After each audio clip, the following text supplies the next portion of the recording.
Punjab text book 2013 से एक question लिया गया है जी, अल्जेब्रिक फ्रैक्शन से। अल्जेब्रिक फ्रैक्शन हम इसको इसलिए कह रहे हैं कि चूंकि इसमें दो अल्जेब्रिक टर्म जो हैं, अल्जेब्रिक जो एक्सप्रेशंस हैं वो पी बाई क्यू फॉर्म में, यानी पी बाई क्यू फॉर्म में लिखी गई हैं, फ्रैक्शन फॉर्म में लिखी गई हैं या क्वेश्चन फॉर्म में लिखी गई हैं, इसलिए हम इसको एक अल्जेब्रिक फ्रैक्शन कह रहे हैं। इसको रिड्यूस करेंगे, जैसे अगर आप देखें तो 20/16 जो है ये एक फ्रैक्शन है नंबर्स में, ठीक है।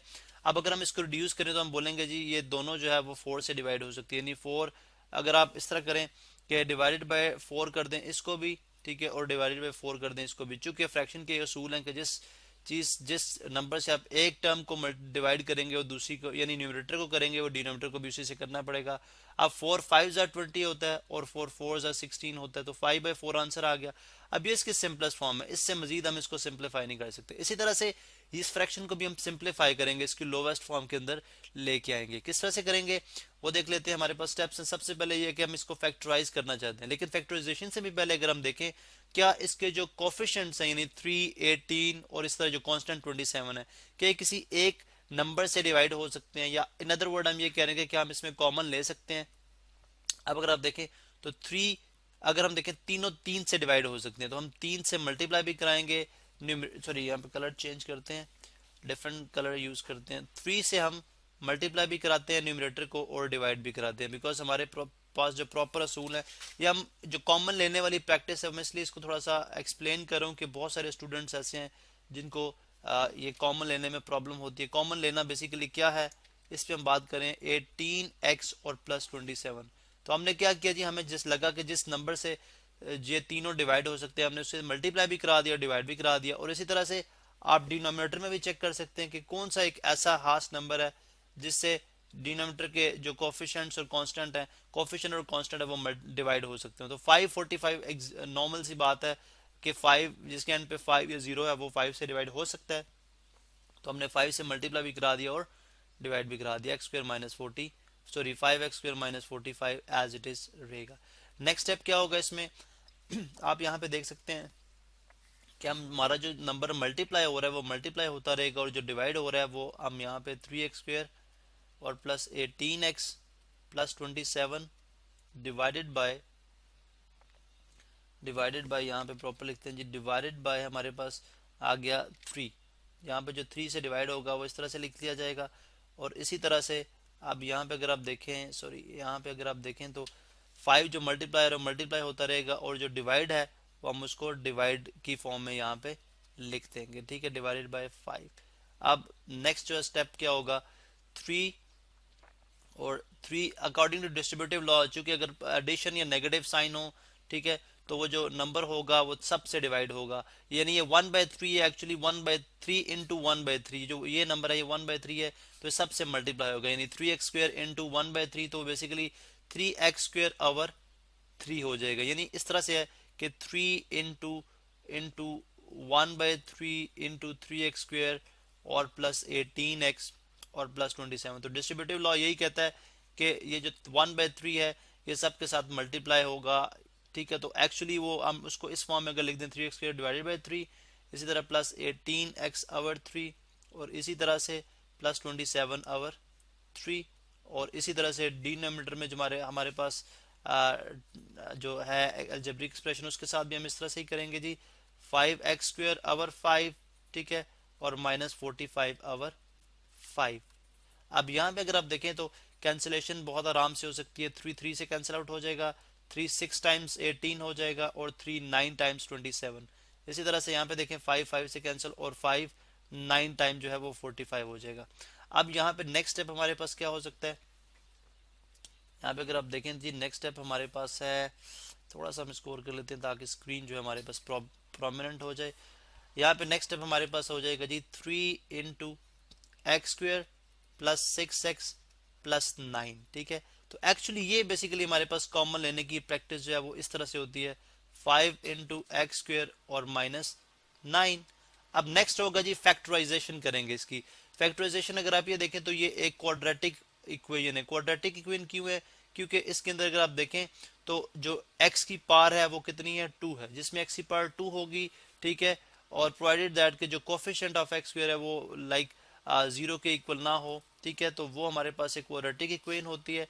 अब यहाँ पे देखें कि x square plus 6x plus 9, इसकी मिड टर्म ब्रेक करेंगे। मिड टर्म ब्रेक हम थोड़ा सा ये सेपरेट कर लेते हैं। फैक्टराइजेशन किस तरह से की जाती है, एक्स स्क्र प्लस 6x और प्लस 9, ठीक है।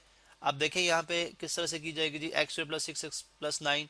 यहाँ पे जो 6x है इसको हम इस तरह से ब्रेक करेंगे कि अगर हम इसको दोबारा से ऐड करें तो वो यानी सम में दोबारा 6x बने, सम जो दोबारा 6x बने, और जो प्रोडक्ट है यानी उन दो जो टर्म्स जो होंगी उनका जो प्रोडक्ट होगा वो फर्स्ट और लास्ट टर्म के प्रोडक्ट के इक्वल हो, ठीक है। यानी x 9x स्क्वायर के इक्वल होना चाहिए। तो अब यहाँ पे देखें हमारे पास बहुत सारे पॉसिबिलिटीज हो सकती हैं, लेकिन यहाँ पे हम डायरेक्टली लिखेंगे एक्स स्क्वायर। अगर मैं प्लस करता हूँ इसको, अगर मैं इसको कर लूँ जी 3x प्लस 3x, यानी 3x प्लस 3x और प्लस 9, चूंकि यहाँ पे देखें तो 3x प्लस 3x 6x और 3 इंटू 3 9 और 9x स्क्वायर, तो सम और प्रोडक्ट दोनों को सेटिस्फाई करता है। इसके अलावा हमारे पास जो ऑप्शन हो सकती हैं और लाइक 1x प्लस 5x हो सकता था, ठीक है, लेकिन ये 5 इंटू 1 5 और x 5x स्क्वायर, सम तो 6x आ जाता लेकिन प्रोडक्ट 9x स्क्वायर ना आता। इस तरह आप और भी जो ऑप्शन है वो कर सकते हैं, लेकिन हमारे पास जो राइट ऑप्शन है वो हमने लिख ली है एक्स स्क्वायर और plus 3x plus 9, 3x plus 3x plus 9, यानी 6 को हमने ब्रेक करके इस तरह लिख दिया। अब यहाँ पे हम लिख देंगे जी ये इक्वल हो जाएगा 3 इंटू 3x प्लस, सॉरी यहाँ पे 3x नहीं आएगा, ये एक्स स्क्वायर हमने लिखा ही नहीं है, एक्स स्क्वायर प्लस 6x को ब्रेक किया तो 3x प्लस 3x लिख दिया और प्लस 9 कर दिया, और इसी तरह से 5 इंटू ये a स्क्वायर आ गया, ठीक है, और 9 को मैं लिख सकता हूँ b स्क्वायर यानी 3 का स्क्वायर, ठीक है। उसके बाद नेक्स्ट अगर हम देखते हैं तो नेक्स्ट हम इसको किस तरह से सॉल्व करेंगे इस पर भी बात कर लेते हैं। अब यहाँ पे देखिए जी हमारे पास ये आ जाएगा 3 इंटू, यहाँ पे अब अगेन कॉमन यहाँ पे मैं डायरेक्टली लूंगा, x मैंने कॉमन ले लिया। आप जानते हैं कॉमन किस तरह से लिया जाता है, डिवाइड कराएंगे, बिकॉज x दोनों से x दोनों में मौजूद है, तो ये आ जाएगा x एक कैंसिल आउट हो जाएगा और यहाँ पे 3x कैंसिल आउट होकर बच जाएगा 3x प्लस 3। इसी तरह यहाँ से 3 कॉमन ले ले, बिकॉज 3 और 9 ये दोनों डिवाइड होते हैं 3 के साथ, तो ये आ जाएगा x प्लस 3, ठीक है। और इसी तरह से यहाँ पे अगर आप आ जाएं तो ये आ जाएगा 5, यानी आपके पास फार्मूला है a square minus b square, वो किसके इक्वल होता है जी, a plus b into a minus b. अब इस फार्मूला के तहत हम इसको ओपन कर देंगे, यह आ जाएगा a प्लस बी यानी x plus 3 into a minus B यानी x माइनस 3। नेक्स्ट हो जाएगा 3 इंटू, अब अगर आप देखें तो x प्लस 3 कॉमन है, x प्लस 3 दोनों में कॉमन है, ये हमने यहाँ पे लिख दिया, ठीक है। और इस तरह से अगर आप देखें तो अगर x प्लस 3 यानी ये वाली चीज़ कॉमन ले ली जाए जो दोनों में मौजूद है, यानी x प्लस 3 से मल्टीप्लाई भी कराया जाए डिवाइड भी कराया जाए, जब डिवाइड करेंगे तो ये दोनों कैंसिल आउट हो जाएंगे और ये आ जाएगा x प्लस 3। तो x plus 3 into x plus 3 आ गया, divided by 5 into x plus 3 और x माइनस 3। अब यहाँ पे अगर आप देखें तो आप जनरली अगर आप देखें तो कैंसिलेशन बड़े आराम से हो सकती है, x प्लस 3 से कैंसिल आउट हो जाएगा। अब x प्लस 3 x माइनस 3 से कैंसिल आउट नहीं हो सकता, तो सिंपल फॉर्म में आ जाएगा 3 into x plus 3 divided by 5 into x minus 3, ये इसका फाइनल आंसर। इससे मजीद हम इसको जो है वो सिंप्लीफाई नहीं कर सकते। अब अगर आप रिवर्स में जाएं तो हम अगर x प्लस 3 और x प्लस 3 से न्यूमरेटर और डिनोमिनेटर को मल्टीप्लाई करा दें तो हमारे पास जो है वो ये फॉर्म आ जाएगी, ठीक है, ये वाली फॉर्म आ जाएगी। फिर उसके बाद हमारे पास 3 इंटू लाइक दिस ये वाली फॉर्म आ जाएगी, ठीक है। उसके बाद अगर हम दोबारा से जो है न्यूमरेटर को 3 से मल्टीप्लाई, मतलब न्यूमरेटर हमारे पास 3 से डिवाइड 3 से मल्टीप्लाई जैसे हमने कराया था, इस तरह करके 5 से डिवाइड डिनोमिनेटर को और 5 से मल्टीप्लाई करा दें तो हमारे पास रिवर्स में वही फ्रैक्शन बन जाएगी जिससे हम रिड्यूस करके इस फ्रैक्शन को यहाँ तक लेके आए।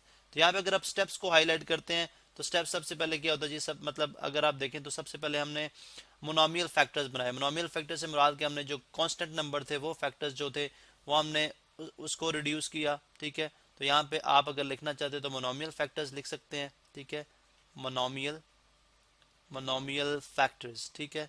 मोनोमियल फैक्टर मोनो का मतलब ही 1 होता है। उसके बाद फिर हमने इसकी फैक्टराइजेशन की, ठीक है, सेकंड स्टेप जो था मिड टर्म ब्रेक के थ्रू फैक्टराइजेशन की, और लास्ट में हमने कैंसिलेशन की और हमारे पास ये फाइनल आंसर आ गया।